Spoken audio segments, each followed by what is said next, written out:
All right, so we're now going on to part B here, which says the 20 donuts in the box are randomly allocated into two new boxes, box A and box B. Each new box contains 10 donuts. One of the two new boxes is chosen at random, and then a donut from that box is chosen at random. Let G be the number of glazed donuts in box A. Find the probability in terms of G that the donut from box B, given that it's glazed. So let me read that again. Find the probability in terms of G that the donut comes from box B, given that it's glazed. Okay, so we've got a conditional probability question, and we know it's conditional probability because of the word given. So we've got the probability of box B given that it's glazed. And we know what this means. It means the probability of B intersection of G over the probability of G. Okay, well, what do we immediately know? Well, the probability of G, well, it's not going to change anything, the fact that, we've got two new boxes, each containing 10 donuts. At the end of the day, the probability of G is remaining the same because there's still 20 donuts.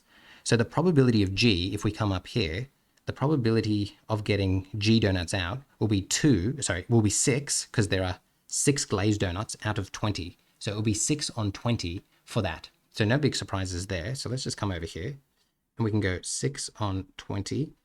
That's going to be, we'll color code it, that. So nothing crazy there. Where it becomes tricky now, and this is the tricky part of this question, is recognizing or like kind of representing this B intersection of G.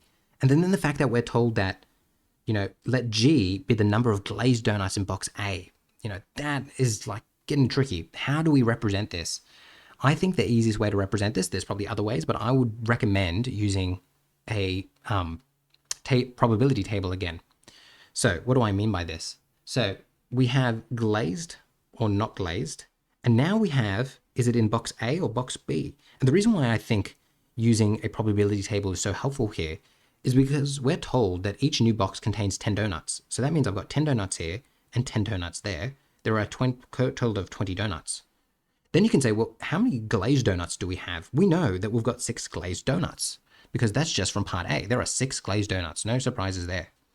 And then as we're going through this, you're going to ask yourself the question, well, how many glazed donuts are in box A?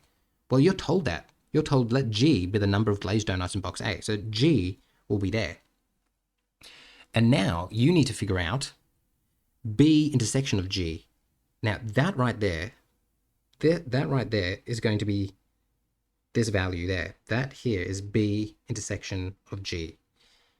Now, if I have 6 in total, what's it going to be? It's going to be 6 minus G. That's what it's going to be because there are 6 in total and there are G there. So 6 minus G is how we're going to figure that out. So that means what I can do now is I can come over here and I can say, all right, it's going to be 6 minus G over the total of 20. And remember, this is being divided. So really important here that you recognize what we're doing. So we've got 6 minus G, that right there, and we're dividing that from that.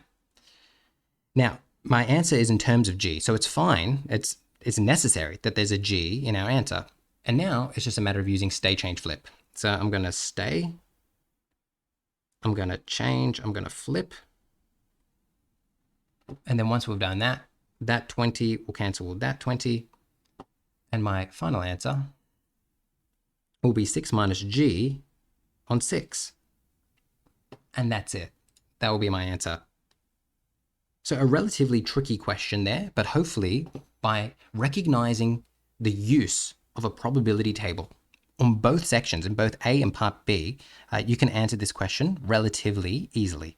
But definitely is a challenging question. But hopefully this has made sense of it and you feel comfortable with answering this question. I'll see you in the next one.